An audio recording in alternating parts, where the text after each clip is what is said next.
இந்த டைமில் பார்த்திங்கன்னா நம்ம குட்டி வெள்ளைப்புள்ளியும் வந்து அடை படுத்துட்டா. இந்த தடவை வைக்க வேண்டாம்னு நினச்சோம். ஆனால் இந்த மேடம் பார்த்திங்கன்னா அப்படி இப்படி வந்து அடை தெளிய வைக்க முடியாது. அடைப்படுத்திட்டான்னா ரொம்ப கஷ்டம் அடை தெளிய வைக்கிறது.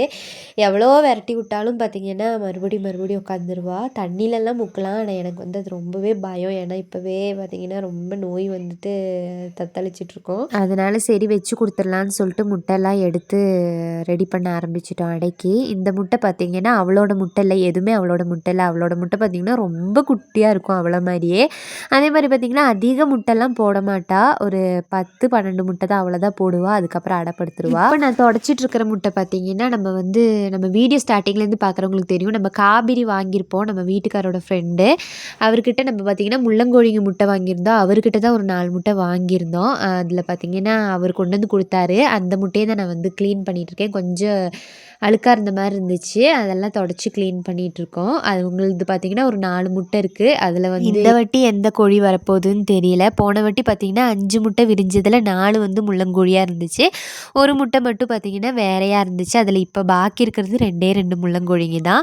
இப்போ பார்த்திங்கன்னா ஒரு 4 முட்டை வாங்கியிருக்கோம். இதில் யார் வரப்போகிறான்னு தெரில. எனக்கு பார்த்திங்கன்னா மொட்டை கழுத்து கோழி கிடைக்கணும்னு சொல்லிட்டு ரொம்பவே ஆசை ரொம்ப நாளாக. அவங்கக்கிட்ட பார்த்திங்கன்னா அந்த கோழியெல்லாம் இருக்குது. அதில் வந்து ஒரு 4 முட்டை எடுத்து கொடுத்தாங்க. ஆனால் அது வருமா என்னன்னு தெரியலை.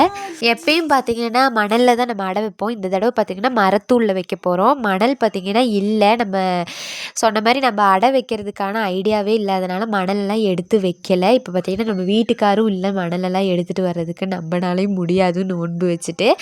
அதனால் நம்ம வந்து இந்த தடவை நம்ம கூட்டுக்குள்ளே போடுறதுக்கு மரத்தூள் வாங்கி வச்சுருந்தோம் இல்லையா, அந்த மரத்தூளில் வைக்கலான்னு சொல்லிட்டு ஃபஸ்ட் டைமு மரத்தூளில் ட்ரை பண்ணி பார்க்க போகிறோம். என்ன நடக்க போகுதுன்னு தெரில. அடுத்து நம்ம பழைய சம்பிரதாயங்கள் எல்லாம் செய்ய ஆரம்பிச்சிட்டோம்.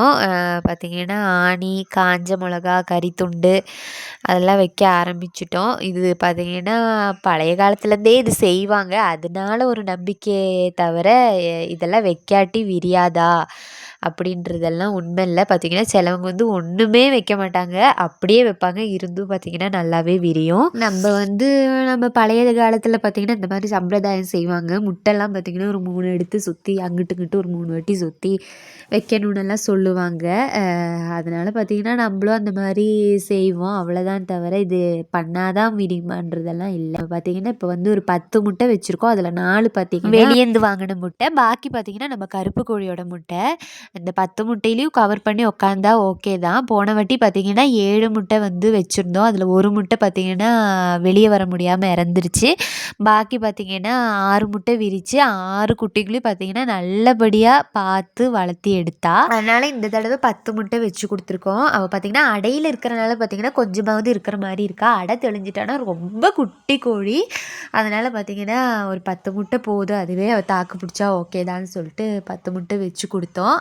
கீழே இருக்கிற சாக்கு பார்த்திங்கன்னா அதில் தான் மேடம் வந்து எப்பயும் முட்டை போடுவாங்க. அதில் ஒரு கூடையில் அடைச்சா அதில் தான் வந்து முட்டை போடுவாங்க. வேறு எங்கே வச்சாலும் பார்த்திங்கன்னா மேடம் வந்து முட்டை போட மாட்டாங்க. அதனால் பார்த்திங்கன்னா சாக்கில் தான் வந்து அடைப்படுத்தோட்டி பார்த்திங்கன்னா அந்த சாக்கில் தான் வந்து அடைப்படுத்திட்டு இருந்தா. அதனால் அந்த சாக்குக்கு மேலேயே நம்ம வந்து கூடையை வச்சு முட்டை வச்சு கொடுத்தோட்டி பார்த்திங்கன்னா மேடம் வந்து தன்னால் அதுலேயே ஏறி உக்காந்துட்டாங்க. இப்போ நம்ம மணல் போட்டோட்டி பார்த்திங்கன்னா கூடை வந்து ஆடாமல் இருக்கும். நம்ம வந்து சும்மா மரத்தூள் மட்டுமே போட்டிருக்கனால பார்த்திங்கன்னா வெயிட் லாஸ் மாதிரி கூட ஆடிட்டே இருக்குது. அது வேறு பயமாக வேறு இருக்குது. இனி கோழி ஏறும்போதெல்லாம் கூட எதுவும் கமுந்துருமான்னு சொல்லிட்டு பயமாக வேறு இருக்குது. அடியில் ஏதாவது போட்டு மரத்தூள் போட்டிருக்கலாம். ஆனால் நம்ம வந்து மரத்தூளை மட்டுமே போட்டோம். இதுக்கு மேலே பார்க்கலாம். இனி வந்து நம்ம தீவனத்துக்கு எடுத்து விடும்போது வேணால் ஏதாவது சேஞ்ச் பண்ணிக்கலாம். இனி மேடம் எல்லாம் கவர் பண்ணி உட்காருவாங்க. கொஞ்சம் நேரம் லேட் ஆகணும். அப்போ நம்ம நெக்ஸ்ட்டு வரப்போகிற வீடியோஸில் மேடம் வந்து எல்லா முட்டையும் விரிக்கிறாங்களான்னு நம்ம பார்க்கலாம். எல்லா முட்டையிலும் கரு கூடியிருக்கான்றதும் நம்ம வரப்போகிற வீடியோஸில் நம்ம பார்க்கலாம் மக்களே. அப்போ நம்ம நினச்ச மாதிரியே மொட்டை கழுத்து கோழி கிடைக்குதான்றதையும் நம்ம வெயிட் பண்ணி பார்க்கலாம். அப்போ நீங்களும் பார்க்க மறக்காமல் நம்ம சேனலை சப்ஸ்கிரைப் பண்ணிக்கோங்க மக்களே.